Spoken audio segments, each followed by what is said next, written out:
Bonjour à tous.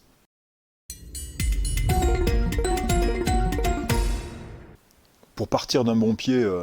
pour cette nouvelle année, je vais m'intéresser à la notion de catastrophe naturelle. Ce qui singularise la catastrophe, c'est que c'est une rupture brutale. Avant elle, tout ce qui doit fonctionner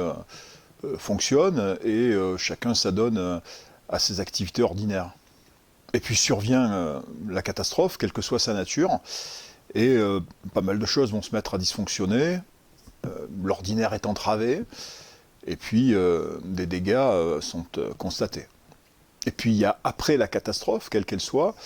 et c'est l'heure de la résolution des problèmes, de la restauration de ce qui a été détruit. Alors pour un peu détailler ce schéma de l'avant, du pendant et de l'après de la catastrophe, on peut dire, du point de vue des actions humaines, que l'avant c'est donc le domaine de l'anticipation,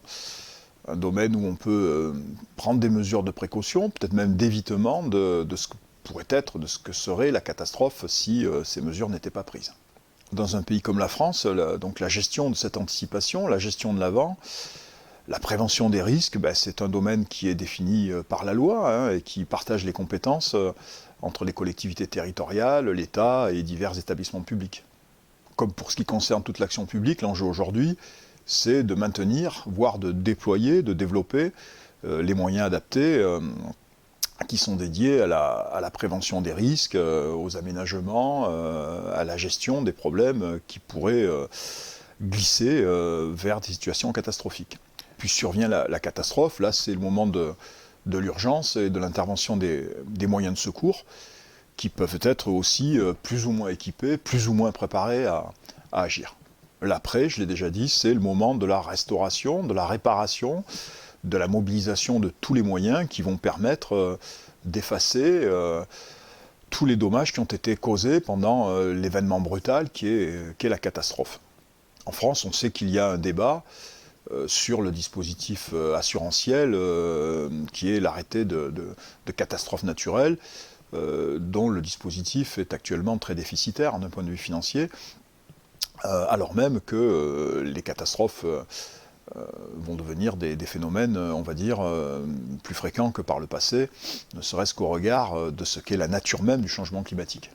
Alors, on sait par exemple qu'à l'échelon planétaire, des catastrophes naturelles vont survenir, et elles commencent à se définir de façon très précise, avec la fonte de la banquise et des glaciers qui vont peser sur l'élévation du niveau de la mer et entraîner nécessairement des submersions marines,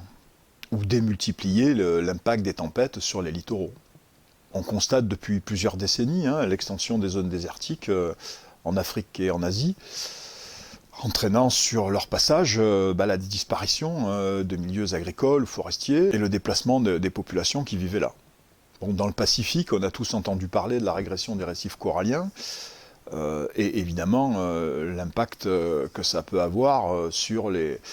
populations de poissons qui habitent ces récifs, et évidemment sur les pêcheurs qui vivent de ces populations de poissons. Bon, sans parler de l'extinction de masse au niveau de la biodiversité, qui elle fait peser une vraie menace sur l'ensemble de l'équilibre de la vie sur la planète. Pour exercer peut-être une pédagogie plus efficace de ce qu'est une catastrophe, on peut évoquer évidemment les échelons les plus locaux, et pour lesquels une mobilisation est peut-être plus aisément imaginable par chacun d'entre nous. Oui, parce que si on veut donner une dimension opérationnelle à cette notion de catastrophe, il faut plutôt éviter de laisser se déployer une vision fataliste de ce que recouvre la notion, et travailler sur une réflexion en la matière, et amener tout un chacun peut-être à participer à la mise en œuvre des solutions préventives. La théorie des catastrophes montre bien que c'est parce que un tas de conditions petit à petit s'ajustent, se réunissent, qu'on finit par avoir une situation qui est favorable à ce que l'événement brutal et violent apparaisse et cause les dégâts correspondant à son action. Je crois qu'aujourd'hui, la diffusion à travers les médias d'images de catastrophes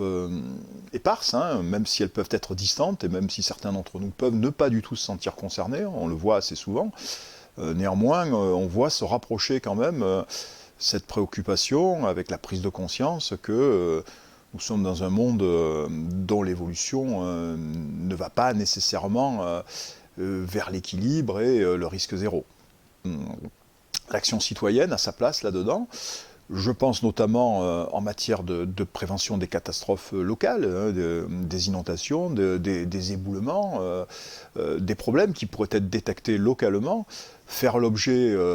d'une évaluation citoyenne en termes de risque, en termes d'impact, en termes de conséquences, en termes même de priorisation pour la collectivité. Et je pense que ce type de démarche, on peut s'inspirer d'ailleurs pour les mettre en œuvre de modèles tout à fait existants, hein, notamment le COSO pour ce qui concerne l'évaluation des risques en entreprise, propose une grille hein, qui est aisément adaptable à l'évaluation des risques, des risques environnementaux sur un territoire.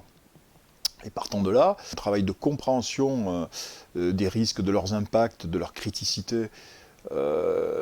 avec la construction d'un début de réponse, c'est une démarche qui pourrait être proposée au pouvoir public comme étant une contribution de la démocratie participative. Merci et puis à bientôt.